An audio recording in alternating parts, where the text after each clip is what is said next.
हम 4 बहनें थे। पिताजी ठेले पर सब्जी बेचा करते थे और माँ घर में जानवर पालती थी। माँ ने हम सब बहनों को लोगों के घरों में काम करने के लिए छोड़ा हुआ था। गांव में सबसे ज़्यादा कुशल परिवार हमारा था, लेकिन इसके बावजूद माँ हम सब से काम करवाती थी और जो बहन काम करने से मना करती है, माँ उसे जानवरों के साथ रस्सी से बांध देती। एक दिन गुस्से में मैं और मेरी छोटी बहन घर से भागकर पुलिस स्टेशन पहुंचे तो सामने का दृश्य देखकर मेरी हैरत की सीमा न रही, क्योंकि वहां पर माँ प्रीति नाश्ता करके चल सुरेखा के बंगले में जा कब से वह इंतजार कर रही है। मैंने चाय का आखिरी घूंट भरा था। मेरे बराबर में मेरी बहन बैठी मुझे ही देख रही थी। फिर मेरी माँ कहने लगी, पुराने कपड़े पहन कर जाना। शायद मेरी माँ दुनिया की पहली ऐसी माँ थी जिसे हमसे मोहब्बत नहीं थी, और मुझे समझ नहीं आता था कि आखिर हमारी माँ को हम सब बहनों से क्या परेशानी थी। हम 4 बहनें थे और पिताजी सब्जी बेचते थे। मेरे पिताजी की सब्जी की अच्छी दुकान थी और पिताजी का काम भी अच्छा चल रहा था। इसके अलावा मेरी माँ ने घर पर जानवर पाल रखे थे, गाय भैंस, जिसका दूध निकाल कर मेरी माँ मोहल्ले में दूध बेचती थी और इसके पैसे अपने पास रखती थी। हमारे घर में किसी चीज़ की कोई कमी नहीं थी, लेकिन फिर भी हमारी माँ हमसे नौकरों वाले काम करवाती थी। हमें स्कूल शुरू से ही उसने नहीं जाने दिया और मुझे समझ नहीं आता था कि आखिर में ऐसा क्यों करती है। माएँ तो अपनी बेटियों के लिए बलिदान देती हैं, लेकिन मेरी माँ हमसे बलिदान मांगती थी। हालांकि हम सब बहनें मेहनती थी। हमारे पिताजी जो भी कमाते मेरी माँ के हाथ में रख देते, लेकिन बजाय वह हम पर खर्च करके सारे पैसे संभाल लेती थी और हमें कहती थी, पुराने कपड़े पहनकर बंगलों की सफाई करो। मैं और मेरी बड़ी बहन जुड़वा थे और मुझे दोनों छोटी बहनें भी जुड़वा थी। मैंने कभी यह नहीं देखा कि हमारी माँ ने हमें सीने से लगाकर कभी प्यार किया हो। वह हमारे साथ इस तरह की करती कि हम उनकी सगी संतान ही न हो।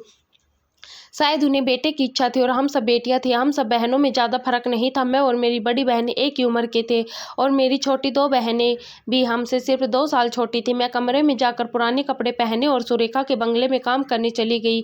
दूसरों के झूठे बर्तन धोना मुझे बड़ा बुरा लगता था। मुझे समझ नहीं आता था कि आखिर माँ हमारे साथ ऐसा व्यवहार क्यों रखती है। सबको बंगलों में काम करने के लिए छोड़ा हुआ था। पिताजी के जाते ही वह हमें बंगलों में काम करने भेज देती थी और पिताजी के आने से पहले पहले हमें वापस घर ले आती हूँ। फिर कहती कि जल्दी से साफ सुथरे कपड़े पहनो और खबरदार अपने बाप को यह बताया कि मैं तुम लोगों को बंगले में काम करने के लिए भेजती हूँ। कभी कभी तो मैं चिढ़ जाती थी। अपनी बहन से कहती कि ऐसा करते हैं कि पिताजी को सच बता देते। वह कहने लगी कि पागल हो गई हो, माँ की मार भूल गई हो क्या? तुम्हें पता है ना, जब वह मारने पर आती है तो गरम चिमटा लगा देती है। अभी तक हमारी कमर में जले हुए निशान हैं। ना बाबा ना, मैं तो माँ से उलझने का सोच भी नहीं सकती। मेरी सारी बहनें मेरी माँ से डरती थी सिवाय मेरे। हमें अपनी माँ का प्यार समझ नहीं आता था। पिताजी से कहती कि ये चारों बहनें मंद बुद्धि हैं, इनका पढ़ाई में बिल्कुल दिल नहीं लगता, अपने पैसे उनकी पढ़ाई में बर्बाद ना करे। दबे दबे शब्दों में हम जब पिताजी से कहते कि हमें पढ़ने का शौक है तो हमारी माँ यह बात कह देती थी। पता नहीं पिताजी को क्या था जो माँ कहती बस वही मानते थे। वह कहते थे कि तुम्हारी माँ है, तुम्हारे लिए गलत थोड़ी सोचेगी। हालांकि मेरी माँ की उम्र कम नहीं थी। हम सब बहनें जवान थी और मैं और मेरी जुड़वा बहन हम दोनों 18 साल की थी और हमसे 2 छोटी बहनें 16 साल की थी। लेकिन मेरी माँ अपने आप को बहुत बन संवर कर रखती थी। सुबह ही सुबह नहा धोकर मेकअप करके बैठ जाती और हम लोगों पर हुक्म चलाती थी। सुबह 6 बजे हमें उठा देती थी। पहले घर का सारा काम करवाती, दोनों भैंसों का हम दूध निकाल कर बाल्टी भर लेते, फिर जानवरों की भी सफाई करते और इन्हें चारा वगैरह भी डालते। फिर नाश्ता बनाकर अपनी माँ को देते। पिताजी भी नाश्ता करके चले जाते। फिर हमें नाश्ता करना नसीब होता था और उसके बाद हमें दूसरों के घरों में जाकर काम करना पड़ता। मेरी माँ गर्मियों में अपने कमरे में कूलर चला कर बैठती तो हम सब बहनें गर्मी में काम में व्यस्त होती थी। थके हारे घर में आते तो खाना भी तैयार नहीं होता था। माँ मुझे कहती तुम आटा गूंद के रोटियां बनाओ और दूसरी वाली बहन से कहती तुम खाना बना लो।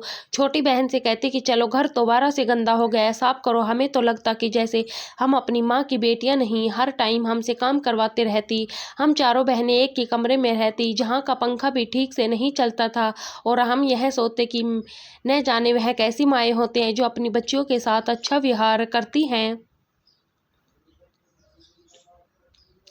रात को जब हम सोने के लिए लेटे तो शरीर जोर जोर से दर्द करता। एक बार मेरे सर में बहुत दर्द था। मैंने सुरेखा दीदी से कहा कि मेरे सर में दर्द है, भगवान के लिए मुझे ज़रा जल्दी छुट्टी दे दो। मैं अपना सारा काम कर चुकी थी। वह कहने लगी ठीक है। जब मैं समय से पहले जब घर आई तो मैंने देखा बाहर का दरवाज़ा ठीक से बंद नहीं हुआ था। शायद माँ ने दरवाज़ा बंद किया हो, लेकिन वह बंद नहीं हुआ। मैं कमरे से आई तो मुझे हंसने की आवाज़ें आ रही थी।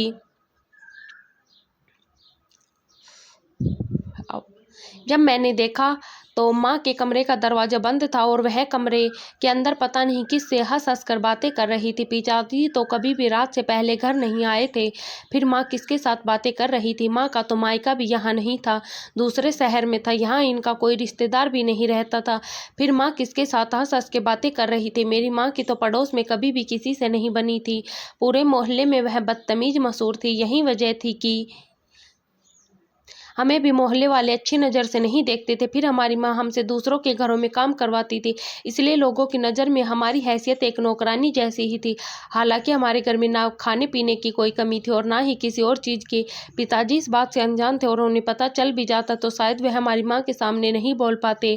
मैं एक एक कदम आगे बढ़ा रही थी। जब मैं कमरे के पास आई तो मेरे होश उड़ गए, क्योंकि अंदर से सिर्फ मेरी माँ के ही नहीं बल्कि एक मर्दाना आवाज़ भी आ रही थी। बातें करने की, हंसने की, लेकिन बातें बहुत धीमी आवाज़ में की जा रही थी। मुझे यह तो पता था कि मेरी माँ किसी आदमी से बातें कर रही है, लेकिन क्या बातें कर रही है यह समझ नहीं आ रहा था। वह हंस रही थी, बातें कर रही थी। वह आदमी जो कोई भी था वह बहुत ही धीरे धीरे से बातें कर रहा था। मुझे बड़ा गुस्सा आया कि मेरी माँ हमें नौकरानी बनाकर घर से निकाल देती और पीछे से किसी आदमी को बुलाती। जैसे ही मैंने दरवाज़ा खटखटाया, दोनों ही चुप हुए थे। कुछ देर बाद मेरी माँ ने दरवाज़ा खोला। मेकअप किया हुआ था, गले में दुपट्टा था। मुझे देखकर उसके माथे पर बल पड़े और कुछ पड़वास भी हुई। कहने लगी, तुम यहाँ क्या कर रही हो? काम पर क्यों नहीं गई? मैंने कहा, सर में दर्द था इसलिए जल्दी आ गई। अंदर कौन है? मेरी बात सुनकर उसने मुझे झाँक कर देखने नहीं दिया। कहने लगी, क्या मतलब तुम्हारा कि अंदर कौन है? मैंने कहा, मुझे अंदर से किसी आदमी की आवाज़ आई है। क्या पिताजी वापस आ गए हैं? वह कहने लगी, तुम्हारे कान ज़्यादा नहीं सुनने लगे? गरम गरम तेल डालूंगी तुम्हारे कान में ताकि तुम्हें इतना ही सुनाई दे जितना देना चाहिए। मैंने कहा, आप हटे, मुझे अंदर जाना है। लेकिन मैं दरवाजे के पास खड़ी थी। कहने लगी, तुम होती कौन हो मुझे यह कहने वाली, और मैं तुम्हें अपने घर में क्यों घुसाऊं? मैंने धक्के देकर दरवाज़ा खोला, लेकिन जब मैं अंदर आई तो बाहर की तरफ की खिड़की खुली हुई थी। वह जो कोई भी था जा चुका था। मैं जल्दी से खिड़की के पास आई और बाहर की तरफ झाँक कर देखने लगी।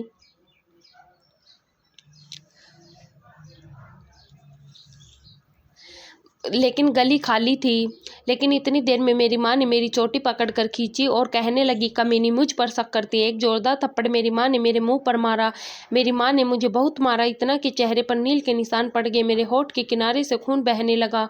मेरी माँ ने मुझे इतना मारा कि मेरा जोड़ जोड़ दुखने लगा था। मैं बुरी तरह से रो रही थी, उसके सामने हाथ जोड़कर माफ़ी मांग रही थी, लेकिन उसका गुस्सा था कि ख़त्म होने का नाम ही नहीं ले रहा था। 1 घंटा वह मुझे मारती पीटती रही, फिर तब पीछे हटती जब वह खुद थक चुकी थी। मैं अपने कमरे में आकर रोने लगी। जब मेरी बहन वापस आई और मेरा बिगड़ा हुआ हुलिया देखा तो पूछने लगी। मैं जब उन्हें बताया तो वह कहने लगी कि तुम चुप रहा करो। यह औरत जैसी भी हो, जो भी हो, तुम इससे बात ही करना छोड़ दो। यह जो करे इसकी करनी इसके साथ है। तुम्हें क्या ज़रूरत पड़ी थी इससे बहस करने की? कुछ देर बाद मेरे पापा के आने से पहले मेरी माँ कमरे में बड़े गुस्से से आई। सब की सब बहनें डरे सहम गई। वह कहने लगी कि खबरदार, जो तुमने कमरे से बाहर निकलने और अपना बिगड़ा हुलिया अपने बाप को दिखाया, याद रखना मैं तुम्हारा गला दबाकर तुम्हें मार डालूंगी। यह कहकर वह चली गई। खाना मैं कमरे में खाया था, बल्कि होठ पर लगी चोट की वजह से मुझसे खाना भी नहीं खाया गया। मेरी बहन मेरे साथ लगकर रोने लगी। रात को जब पिताजी आए तो मेरी माँ से कहने लगी कि उन्हें मंडी जाना है और पूरी रात उन्हें मंडी में ही लग जाएगी। यह कहकर वह जा चुके थे और उस रात मेरी माँ कमरे में आई, मेरी चोटी पकड़कर खींच घसीटते हुए कमरे से बाहर लेकर गई। मेरी सारी बहनें कहने लगी, माँ इसे छोड़ दो। वह कहने लगी, नहीं, आज यह भैंस के साथ रात गुजारेगी। फिर मुझे रस्सी से बांधकर मेरी माँ ने भैंस के साथ बांध दिया। पूरी रात मैं रोती रही। शुक्र है उस भैंस ने मुझे कोई नुकसान नहीं पहुँचाया, लेकिन मुझे भैंस से बहुत डर लगता था। यहाँ तक कि मैं कभी भैंस का दूध भी नहीं निकालती थी। पूरी रात मैं सुकून से सो नहीं पाई।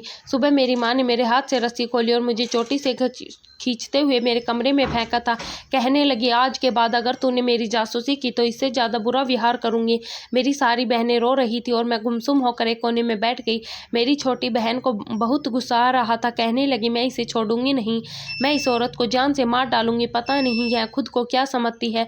मेरी दूसरी बहनें छोटी कहने लगी, क्या तुम्हें प्रीति का हाल दिखाई नहीं दे रहा जो तुम नया तमाशा लगाना चाहती हो। वह कहने लगी, अगर इसका अत्याचार ऐसे ही बर्दाश्त करते रहेंगे तो यह तो हम पर जुल्म और अत्याचार करती ही रहेगी।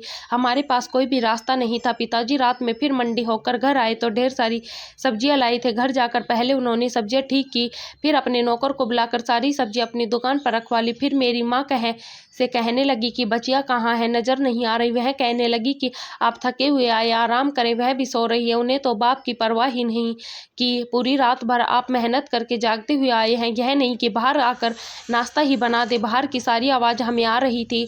हमें उसने हमारे बाप का नाश्ता बना कर दिया और फिर पिताजी नाश्ता करके सो गए। फिर मेरी माँ कमरे में आई और कहने लगी, चलो सब के सब तैयार हो और काम पर चलो। मेरी बड़ी बहन कहने लगी, आज मैं अपना काम करके सुरेखा के घर का काम भी कर लूँगी।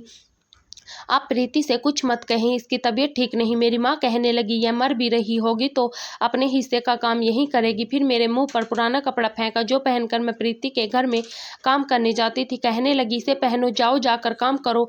मेरी बहन कहने लगी, वह पूरी रात नहीं सो पाई, इसे पूरे शरीर में दर्द है। मैं कह तो रही हूँ कि इसके हिस्से का काम मैं कर दूंगी, लेकिन मेरी माँ अपनी जिद पकड़े रही। कहने लगी, नहीं यह खुद जाएगी। मैं वहीं पुराना सूट पहने और काम करने के लिए चली गई। सुरेखा मेरी तरफ देखकर कहने लगी, तुम्हें क्या हुआ, इतनी चोट कैसे लगी। मैंने कहा, जब किस्मत खराब हो तो ऐसा ही होता है। मैं चुपचाप उसके घर का काम करती रही। मैं बर्तन धो रही थी जब किचन में खाना बनाने लगी, साथ साथ मेरे चेहरे पर पड़े नील भी देख रही थी। वह कहने लगी, क्या तुम्हारी माँ तुम्हारी सगी माँ है। मैंने कोई जवाब नहीं दिया, बस अपने आंसू साफ करती रही, साथ साथ बर्तन धोती रही। वह कहने लगी, वैसे तो पूरा महीना वह आती नहीं, जिस दिन पगार मिलती है उस दिन तुम्हारे सारे पैसे अपने पास रख लेते। मैंने सुना है कि तुम्हारा घर अपने मोहल्ले में सबसे ज्यादा अच्छा बना हुआ है। तुम्हारे बाप का काम भी बहुत अच्छा है, उसकी सब्जी की दुकान से भीड़ कम नहीं होती। तुम्हारे बाप के पहने हुए कपड़ों से लगता नहीं कि वह गरीब है। फिर तुम्हारी माँ तुमसे क्या काम करवाती है। मैंने तब भी कोई जवाब नहीं दिया। वह कहने लगी, क्या हुआ, बात क्यों नहीं कर रही। मैंने कहा, बात ही तो की थी जिसका मुझे यह इनाम मिला। मैंने अपने चेहरे की तरफ इशारा किया। वह कहने लगी, मैंने ऐसी माँ कभी नहीं देखी। कभी कभी तो मुझे लगता है कि यह तुम्हारी सगी माँ हो ही नहीं सकती। अरे मेरे बच्चे को जरा भी कुछ हो तो मैं तड़प उठती हूँ, और यह है कि तुम्हें मारती पीटती है। पर हाल हम क्या कर सकते हैं। पता नहीं उसके दिल में क्या आया। जब मैं काम करके जाने लगी तो उसने मुझे पका हुआ खाना भी दिया, साथ में मुझे 500 रुपये भी पकड़ा दिए। वह कहने लगी, यह रख लो, अपनी माँ को मत बताना। मैं उसके व्यवहार पर दंग रह गई। वह मेरी कुछ नहीं लगती थी। मैं उसके घर का काम करती थी और वह मुझे पैसे देती थी, लेकिन मेरे चेहरे को देखकर उसे भी मुझ पर दया आ गई थी। लेकिन मेरी माँ को कभी मुझ पर दया नहीं आई और वह जानवरों वाला बर्ताव करती थी। जब मैं घर गई तो मेरी बाकी की बहनें भी पहुँच चुकी थी और रात तो मेरी माँ खुलेआम अपनी बगैरती दिखा रही थी। कमरे में किसी आदमी के साथ हंसकर बातें कर रही थी और हम सब लोग एक दूसरे की शक्ल देख रहे थे। मेरी छोटी बहनें कहने लगी, इसकी बेशर्मी तो देखो, जवान बेटियां और यह ऐसे काम कर रही है। यह तो हमें पूरे मोहल्ले में बदनाम कर देगी, तब समझेगी कि हम भी ऐसे ही हैं। हम सब बहनें अपने कमरे में चली गई। बड़ी बहन ने खाना बनाए, छोटी बहन ने आटा गूंद के रोटियां पका ली। मैं खाना खाकर अपने कमरे में लेट गई। मैं सोच रही थी कि मैं इसे छोड़ूंगी नहीं, इसे बदला जरूर लूंगी। मैं बार बार यही सोच रही थी कि कैसे मैं इससे बदला लूं। एक बार मैं सुरेखा के घर पर काम कर रही थी, जब उसका भतीजा उससे मिलने आया। मैं उसके सामने जब चाय और नाश्ता रखने लगी तो वह मुझे एकटक देख रहा था। मेरे चेहरे पर अभी भी चोट के निशान थे। फिर सुरेखा के करीब होकर कहने लगा, यह कौन है। वह कहने लगी, मेरी नौकरानी है। वह कहने लगा, इतनी सुंदर है, देखने में लगता तो नहीं कि यह नौकरानी होगी। सुरेखा कहने लगी, नौकरानी ही है। वह कहने लगा, इसका पति जालिम है, इसके चेहरे पर चोट के निशान देखकर तो यही लगता है कि किसी ने बहुत मारा है। सुरेखा कहने लगी, यह कुंवारी है, इसके अभी शादी नहीं हुई। अगर इसकी माँ बहुत जालिम है, औरत है, उसी ने मारा है। यह सुनकर वह कहने लगा कि अगर आप चाहे तो मैं इसकी माँ से बात कर सकता हूँ। इस तरह बिना वजह हाथ उठाने पर केस भी हो सकता है कि मेरे इस तरह कहने पर इसे मारना बंद कर दे। सुरेखा कहने लगी, तुम इस मामले में ना ही पढ़ो तो अच्छा है। यह ना हो कि तुम्हारे लिए कोई मुसीबत आ जाए, वह तुम्हारे साथ इसका नाम जोड़ दे। पता नहीं तुम इस लड़की के साथ क्यों हमदर्दी दिखा रहे हो। इस बात पर वह मुस्कुराने लगा, कहने लगा तो जोड़ दे, लड़की प्यारी है। मुझे उसकी बात सुनकर बहुत गुस्सा आया था, पर हाल में बर्तन धोकर सुरेखा से कहने लगी, अब मैं जा रही हूँ, आपके घर का सारा काम हो गया है। जैसे ही मैं घर से बाहर निकली, वह लड़का मेरे ही पीछे आ गया, कहने लगा, मैं पुलिस इंस्पेक्टर हूँ। मैंने कहा, मैंने आपसे पूछा तो नहीं कि आप कौन है और कौन नहीं। अच्छा होगा अपने काम से काम रखो। वह कहने लगा, लो तो तुम मुझे इस तरह बात कर रही हो जैसे मैंने पता नहीं तुम्हें क्या कह दिया हो।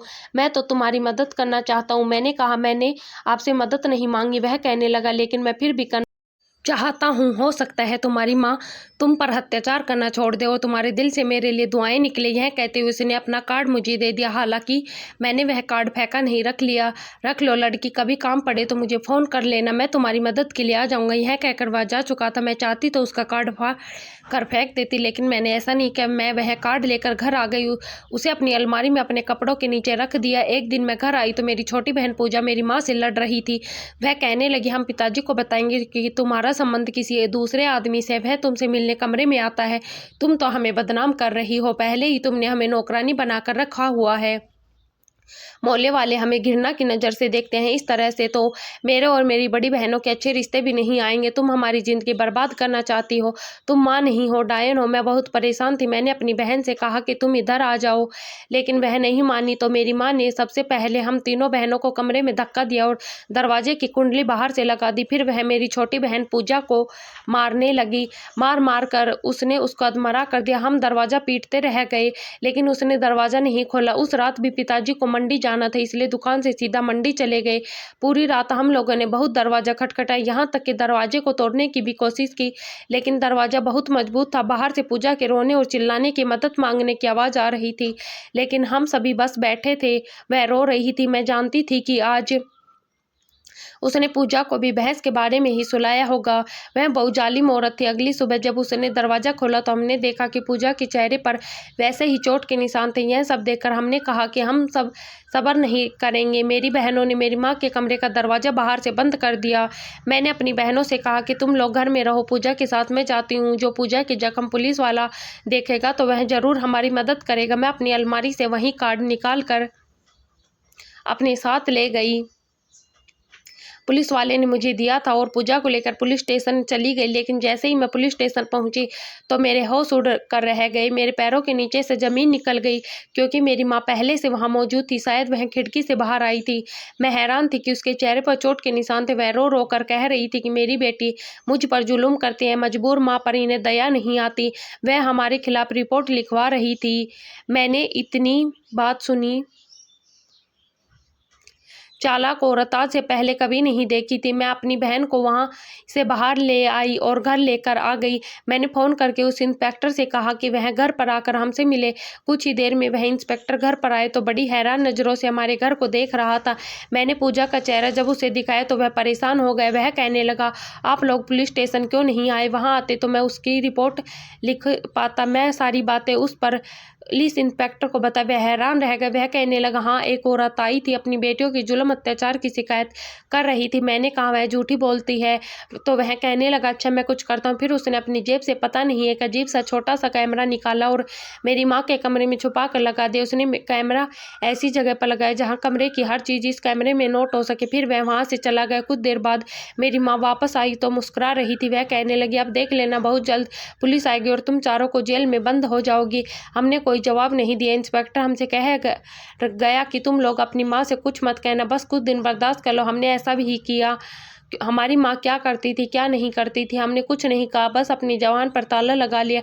3 दिन बाद पुलिस इंस्पेक्टर वापस आया। इस बार उसके साथ लेडीज कांस्टेबल आई हुई थी, जिन्होंने आते ही मेरी माँ को गिरफ्तार कर लिया।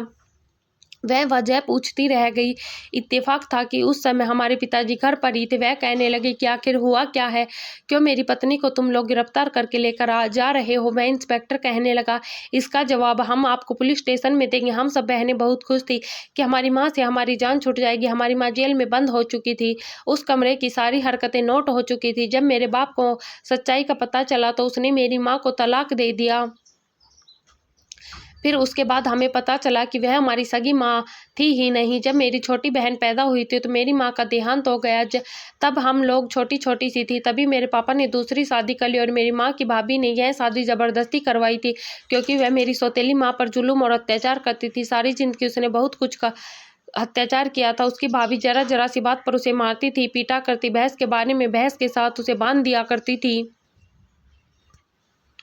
उसके साथ बहुत जुल्म करती थी। और जब वह शादी होकर आई तो मेरे बाप ने उसे बहुत ज़्यादा अहमियत दी और हमें देखकर उसे लगा कि उसे भी वही कुछ करना चाहिए। अपने साथ ये अत्याचार का बदला वह हमसे लेने लगी। हमारे साथ बजाय प्यार मोहब्बत करने की हमारे साथ भी वही जुल्म सितम शुरू कर दिया। शायद वह मेंटल औरत खुद भी पागल थी और हमारे साथ भी वही सब कुछ करती थी। कमरे में उसके पास जो आदमी आता था वह मोहल्ले का एक आवारा आदमी था और वह उसे बुलाकर हंस कर बातें करती और भी बहुत कुछ करती, क्योंकि उसे मेरे बाप से कोई लगाव नहीं था। मेरा बाप उसे छोड़ चुका था, अब वह जेल में बंद थी। मेरे बाप ने मुझसे कहा कि तुम लोग मुझे हर चीज़ से अनजान रखती थी, मुझे बता देती। मैंने कहा जब आप उस औरत के साथ होते तो हम नज़र ही नहीं आते थे, आप उसी की बातें मानते थे, आपको वही सच्ची लगती थी। मेरे पिताजी ने भी हम सब बहनों से माफ़ी मांगी। हम सब बहनें सुंदर थी, इसलिए जब मोहल्ले वालों को यह पता चला कि दूसरों के घरों में काम करती माँ हमसे करवाती थी और वह अच्छी औरत नहीं थी, तब हमारे अच्छे अच्छे रिश्ते भी आने लगे। पिताजी ने हम सब बहनों की शादियाँ कर दी और हमें अपने घर में सुकून भी मिल गया। हालांकि मेरे भी 2 नंदे थी, सास ससुर नहीं थे, लेकिन मेरा कभी ऐसा दिल नहीं किया कि मैं अपनी माँ की हुई जाति अपनी नंद के साथ करूँ या अपने साथ वो अत्याचार का बदला अपनी नंदों से लूँ। वह भी मासूम और छोटी सी थी, लेकिन मैंने उन्हें कभी माँ की कमी महसूस नहीं होने दी। यह मसला सिर्फ मेरी सौतेली माँ का नहीं, बल्कि हमारे समाज में आम सी बात। अगर किसी औरत के साथ जुल्म होता है तो वह सास बनती है, तो वह सब अत्याचार जो उसके साथ में उसकी सास के होते हैं वह अपनी बहू के साथ करते हैं और यह सिलसिला फिर दर बदर चलता रहता है। कोई भी सिलसिले को ख़त्म नहीं करना पड़ता। नहीं, हमें दूसरों का बदला अपनी जिंदगी में आने वाले लोगों से लेकर सुकून मिलता है। हालांकि आने वाले का तो कोई कसूर नहीं होता, ना हमारा कोई कसूर था, लेकिन हमारी माँ ने तो अपनी भाभी का बदला हमसे लिया। शायद वह सौतेली माँ थी इसलिए, लेकिन फिर भी ऐसा क्यों होता है? आप लोग कमेंट बॉक्स में अपनी राय जरूर दें।